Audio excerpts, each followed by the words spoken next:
Hello and welcome to Stoppage Time here at Lazio World. We're reviewing Braga versus Lazio here in the last match of Europa League.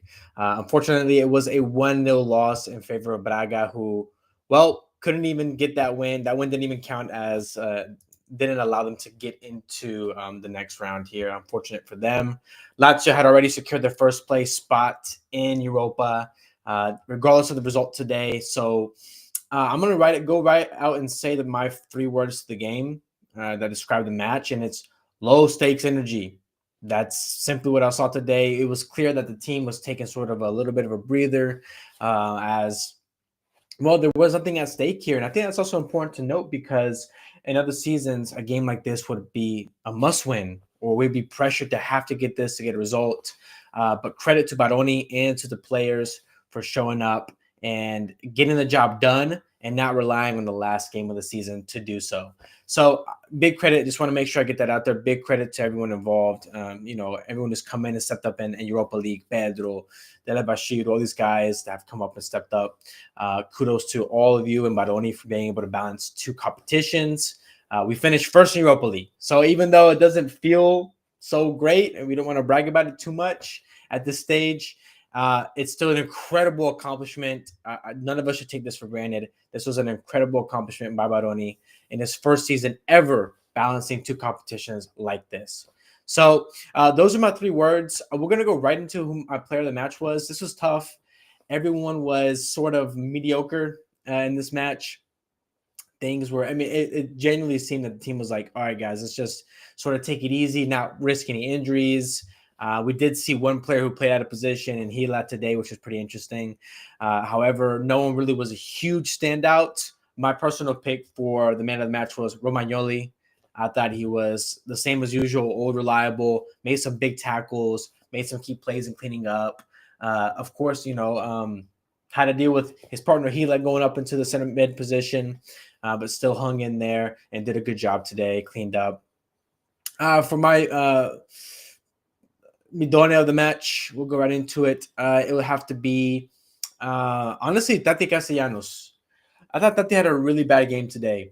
And in a game like this, where you're playing, a lower quality opponent, when nothing really seems to be clicking, you want to see your leaders step up. In this match, Shauna, Noslin, and Pedro were the attacking three behind Tati Castellanos. Those three are considered sort of bench guys or, coming off the bench, veteran, youngling.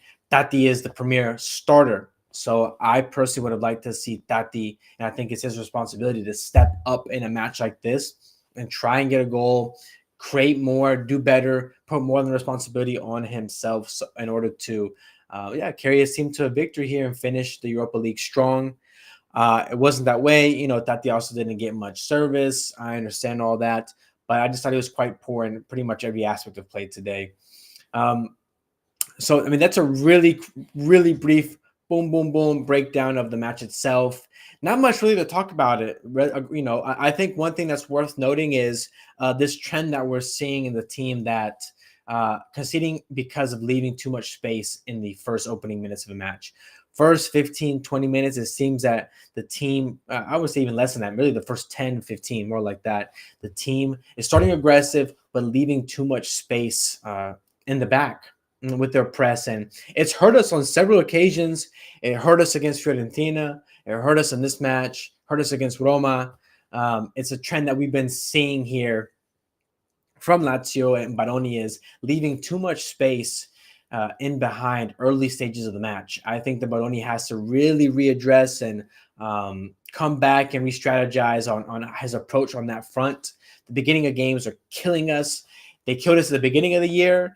We sort of did a little bit better, but now we're back to how it was in the beginning of the season, where we were conceding early goals that could have been avoidable. I understand that some of them are individuals' fault.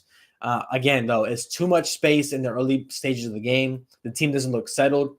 And so I would like to see Baroni make an adjustment on that front, especially against teams that are better, teams that are a little more, have a little more quality up front and can hurt us. So That's really my only sort of gripe with Baroni as of right now. I think this is a lower quality opponent, and we saw them score in a similar fashion to how other teams have scored against us in those first 10 to 15 minutes. So we need to pump the brakes at the start of the games, let the team ease into the game, and then ramp up our press as the game goes along. That's my personal opinion on what we need to do to be adjusting that, because we're going to face higher quality opponents in Europa League. We're going to have higher quality opponents in Serie A. The stakes get higher and higher. We cannot be affording to concede these types of goals so early on. So first place in Europa League, what does that mean for us? So I'm going to look up at the table here. What does that mean for us right now? We don't really know. We don't really know just yet, because the way that the new format works is the teams below eighth go to a playoff. And so they basically do a playoff so they can play into a round of 16. So let me just say some of the teams that are notable in the playoff rounds that could be potential opponents for us in the next one. And that is Real Sociedad, Galatasaray, Roma, Porto, Fenerbahce, and some teams from the Eredivisie in this knockout stage right now, fighting for a place in the round of 16. We could potentially end up with one of those. I'm not so sure. Again, I'm still a little bit, I would like to know, and I looked before, if there's an advantage to finishing first in Europa League. Is it just 1 to 8 that matters, or is there a real benefit to finishing first? I'm not really quite sure here. But with that said, I'm looking at FOTMob, and it's putting us at yeah, I'm not really quite sure how this works. It says here that we would face a number 2 seed in the Europa League, but that doesn't make any. Generally the number 1 would play the number 8, or the number 1 would play the number 16 seed, right? If it's just a regular sort of bracket format where the ranking matters. But it says here Atletico Bilbao would be our opponent. I wouldn't trust this right now. I need to look a little more into who exactly we will be facing. However, for me, this league is the number 1 priority in this competition, is the number 1 priority in the season this year. For me, Europa League should be number 1 priority to try and win it, go all the way. Whether we have to sort of chill out a little bit in Coppa Italia, sacrifice that competition. Maybe it may force us to finish top 6 instead of top 4 in the league. I still think the Europa League is the one most worth pursuing in this year under Baroni. This is very winnable. We have the best teams in here are Tottenham, which have been horrid. They've been horrid. And league play. Manchester United, who have also been incredibly poor. We have Frankfurt, Lyon, inconsistent sides. These are all teams that are beatable. This is a competition that is winnable. And if we're able to win this competition, it also helps us obtain Champions League. So win a trophy. This is no joke of a competition. This isn't like Conference League that Roma won and celebrated. Europa League is a respectable competition.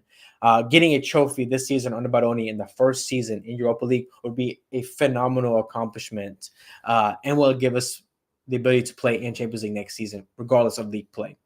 But we got a tough road ahead of us. That's it for this episode. This is just a quick, short, brief one on this game. Not much to talk about, but for those of you that tuned in, really appreciate it. And always, sempre forza.